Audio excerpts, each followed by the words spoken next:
La historia oculta de Sudamérica.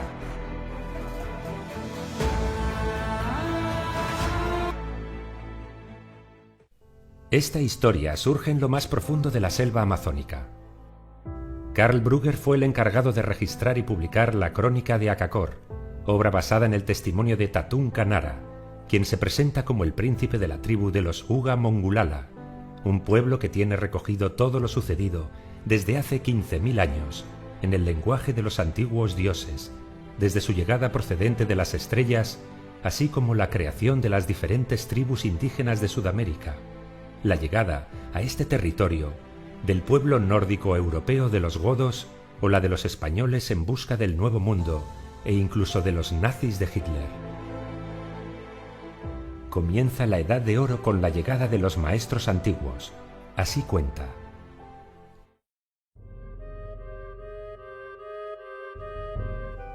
Tenían cuerpos agraciados y la piel blanca, sus notables rostros enmarcados por un fino pelo negro azulado.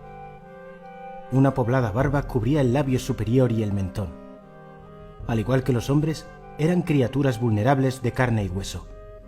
Pero el signo decisivo que distinguía a los padres antiguos de los hombres eran los 6 dedos en cada una de sus manos y los 6 dedos en cada uno de sus pies. Constituía la característica de su origen divino.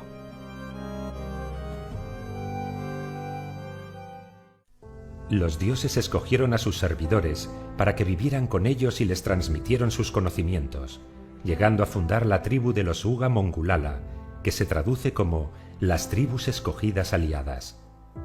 Y como una muestra de su alianza eterna, se mezclaron con sus servidores. Así, los Uga Mongulala se parecen físicamente a sus divinos antepasados, pero sin los 6 dedos en manos y pies. Con sus conocimientos, construyeron primero Acanis, primera fortaleza, situada en México, después Akakor, segunda fortaleza, y por último Akajim, tercera fortaleza. Akakor está situada sobre un valle elevado en las montañas en la zona fronteriza entre los países llamados Perú y Brasil. Además de estas poderosas ciudades, los padres antiguos erigieron 3 recintos religiosos sagrados: Salacere, en las zonas altas del Gran Río, Tiahuanaco, sobre el Gran Lago, y Manoa, en la llanura elevada del sur. Eran las residencias terrestres de los maestros antiguos y un lugar prohibido para los Uga Mongulala. En el centro se levantaba una gigantesca pirámide, y una espaciosa escalera conducía hasta la plataforma, en la que los dioses celebraban extrañas ceremonias desconocidas para la tribu. Akakor yace ahora en ruinas. La gran puerta de piedra está derruida. Las lianas crecen en el gran templo del sol. Los Uga Mongulala acordaron destruir la ciudad para que ésta no revelara la presencia de su pueblo a los blancos bárbaros, así es como llamaban a los europeos. Es por esto por lo que se vieron obligados a abandonar Akakor, huyendo al interior de las residencias subterráneas, el último regalo de los dioses. Las estancias subterráneas están compuestas por 13 ciudades y unidas entre sí por túneles, ocultas en el interior de las montañas de los Andes y confeccionadas en imagen a la constelación de Sberta, el hogar de los padres antiguos. En el interior del templo hay 12 entradas a los túneles que unen Akakor inferior con las otras ciudades subterráneas. Estos tienen las paredes inclinadas y un techo plano con una altura de 5 hombres, y serían necesarios varios días andando para alcanzar cualquiera de estas ciudades desde Akakor. Las 12 ciudades del interior de la Tierra están iluminadas artificialmente a través de espejos de plata, disponen de agua procedente de las montañas y en caso de emergencia las residencias subterráneas pueden aislarse del exterior mediante grandes puertas de roca móviles. Los Uga Mongulala nada saben sobre la construcción de Akakor inferior. Su historia se pierde en la oscuridad del pasado.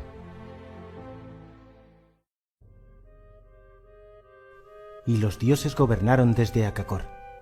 Tenían naves más rápidas que el vuelo de los pájaros, naves que llegaban a su punto de destino sin velas y sin remos, tanto por la noche como por el día. Tenían piedras mágicas para observar los lugares más alejados, de modo que podían ver ciudades, ríos, colinas y lagos. Cualquier hecho que ocurriera sobre la tierra o en el cielo quedaba reflejado en las piedras. Pero lo más maravilloso de todo eran las residencias subterráneas. Y los dioses se las entregaron a sus servidores escogidos como su último regalo. Porque los maestros antiguos son de la misma sangre y tienen el mismo padre. Pero llegó el día en que los dioses abandonaron a los Uga Mongulala. En ese momento comienza el año cero de la crónica de su pueblo y también un periodo de oscuridad. En el año 13, que corresponde al 10.468 a.C. de nuestra era, sobreviene la primera gran catástrofe, que afectó no solo a su pueblo, sino también a otras civilizaciones de todo el mundo. Y es recogido por muchas culturas. En algunas lo conocen como el diluvio. Lo que estaba abajo se puso arriba, y lo que estaba arriba se hundió en las profundidades. En este caso, el pueblo de los Uga Mongulala se refugió en las residencias inferiores, tal y como les ordenaron los dioses antes de su partida. Pero, ¿cómo sabían estos dioses qué acontecimientos sucederían en la Tierra? Los Uga Mongulala hablaban de otra raza, posiblemente extraterrestre, con la que estaban en guerra sus dioses. Nuestros sacerdotes dicen que en el periodo anterior a la hora cero existía otra nación de dioses que era hostil a nuestros maestros antiguos. Según las imágenes del gran templo del sol en Akakor, las extrañas criaturas parecían hombres, tenían mucho pelo y eran de piel rojiza. Como los hombres, tenían 5 dedos en las manos y 5 en los pies. Mas de sus espaldas crecían cabezas de serpientes, de tigres, de halcones y de otros animales.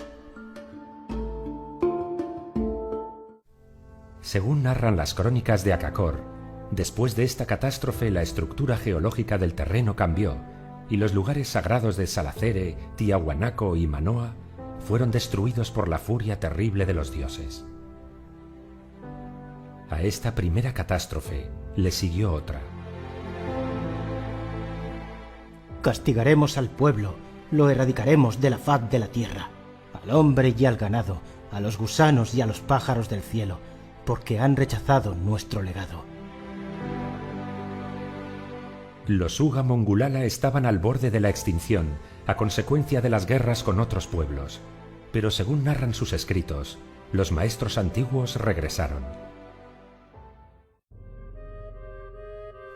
En el año 7315 y 3166 a.C., los maestros antiguos de las tribus escogidas regresaron a Akakor y asumieron el poder. Los dioses apenas permanecieron 3 meses con los Uga Mongulala. Seguidamente abandonaron de nuevo la tierra. Tan solo los hermanos Lhasa y Samón no regresaron al lugar de sus padres antiguos. Lhasa se estableció en Akakor. Samón voló hacia el este y fundó su propio imperio. A menudo Lhasa estaba ausente con su disco volante, visitaba a su hermano Samón, volaba al poderoso imperio del este, y llevaba consigo una extraña vasija que podía atravesar el agua y las montañas. Las crónicas no recogen exactamente dónde se asentó Samón. Lhasa era el hijo elegido por los dioses, y según cuentan nadie podía derrotarle ni matarle. Él fue quien reconstruyó el antiguo imperio e incluso lo amplió, ordenando la construcción de nuevas fortalezas, entre ellas Machu Picchu. También construyó la ciudad de Ofir, en la desembocadura del Amazonas, que estuvo comerciando con el imperio de Samón durante 2000 años. Durante los 300 años de su reinado, sentó las bases de un poderoso imperio. Luego regresó con los dioses. El siguiente hecho histórico tuvo lugar en el año 7951, 2470 a.C., cuando Viracocha, segundo hijo del rey Shinkaya, descendiente de Lhasa, quiso reclamar su poder y desafió las leyes de su pueblo para finalmente abandonarlo, fundando su propio imperio, el Imperio Inca, el cual bajo su mandato se convertiría en una gran potencia que llegó a amenazar a la tribu elegida. Esta traición fue predicha por los sacerdotes que podían vislumbrar el futuro y sabían interpretar las señales, y sabían que traería consecuencias desastrosas, culminando con la llegada del hombre blanco. Los incas se extendieron sometiendo a muchas tribus y aumentando su territorio en perjuicio del pueblo escogido. Pero sucede un hecho determinante, la llegada de los godos, así es como ellos se hacían llamar, que provenían del imperio de Samón, hermano de Lhasa. Los godos sabían de la existencia de los Uga Mongulala porque en su tradición los conocían como su pueblo hermano. Según los relatos de los godos, también su historia tenía un origen divino. Muchos miles de años después, los godos se vieron forzados por el hambre y por las tribus hostiles a desplazarse hacia tierras extranjeras, y viajaron a las tierras de su pueblo hermano. Así fue como los godos llegaron al imperio de las tribus escogidas, y así fue como se establecieron en Akakor. Ahora existían 2 clanes más una solamente. No hubo ni peleas ni discordias. La paz reinaba entre ellos. No hubo ni violencia ni disputas. Sus corazones estaban apaciguados. No conocían ni la envidia ni los celos.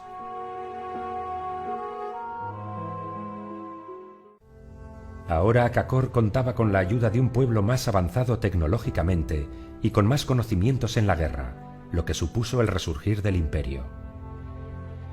Así vivieron 1000 años de paz, firmada con los incas desde la llegada de los godos.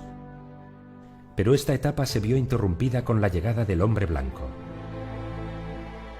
El hombre blanco, a partir de 1492, se extiende por América. La llegada de los españoles, hombres barbudos, causó alegría a los pueblos indígenas, creyendo que habían regresado los dioses después de 6000 años.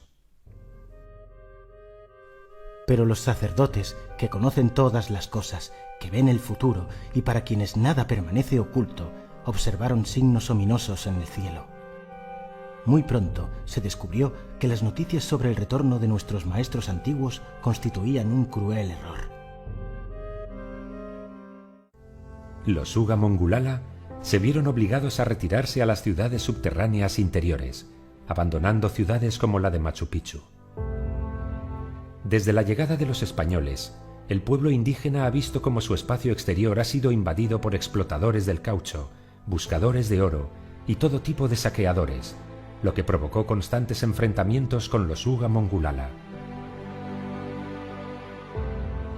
Hacia el año 1936, tras asaltar un asentamiento blanco, tomaron como prisionera a una monja alemana que pronto se ganaría los favores de la tribu y se casaría con el rey del pueblo.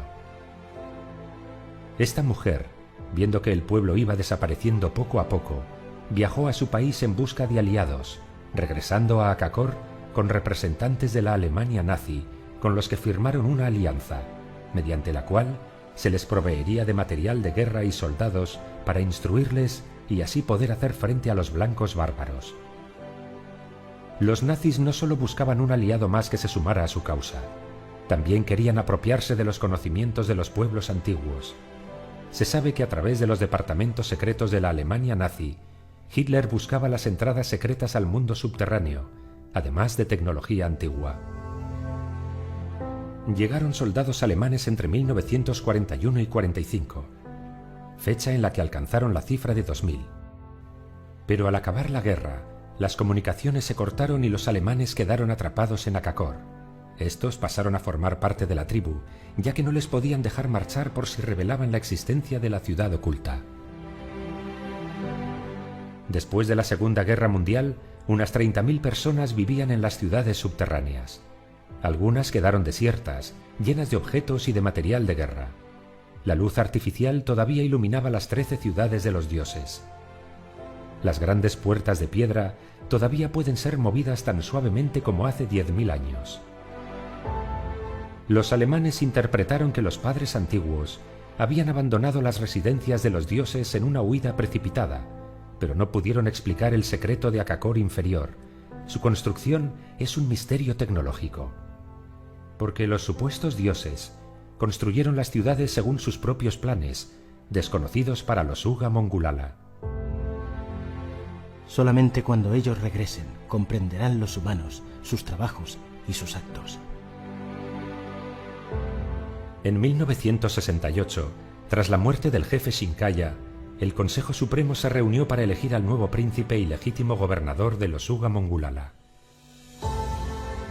Tatun Kanara, como hijo legítimo entre Shinkaya y la monja alemana, fue escoltado por el sacerdote a las regiones secretas de Akakor inferior. Yo entré en el recinto religioso secreto, envuelto en el traje dorado del asa, descendí por una espaciosa escalera, me condujo al interior de una habitación. Repentinamente, una voz parecía proceder de todas partes. Me llevó a una tercera habitación, aún más profunda e interior. En el centro se encontraban 4 bloques de piedra transparente. Cuando, lleno de terror, pude acercarme, descubrí en ellos a 4 misteriosas criaturas, 4 muertos vivientes, 4 humanos durmientes, 3 hombres y una mujer. Yacían en un líquido que los cubría hasta el pecho. Eran como los humanos en todos los aspectos, solo que tenían 6 dedos en las manos y 6 dedos en los pies. Tras mi regreso del recinto religioso secreto 13 días después, el sumo sacerdote me saludó con el nuevo legítimo gobernante de los Uga Mongulala. Había quedado profundamente impresionado por las misteriosas criaturas. ¿Estaban vivas o muertas? ¿Eran los dioses? ¿Quién las había colocado allí? Ni siquiera el sumo sacerdote conocía la respuesta. Según las señales, el final de los Uga Mongulala está cerca, si no se ha producido ya. Es por eso que Tatun Kanara intentó buscar ayuda desvelando esta historia. También han predicho que una tercera gran catástrofe acontecerá, la cual afectará enormemente a la humanidad. Solo entonces regresarán los dioses. Y surgirá un nuevo mundo en el que los hombres, los animales y las plantas vivirán juntos en una unión sagrada. Entonces comenzará la nueva edad de oro.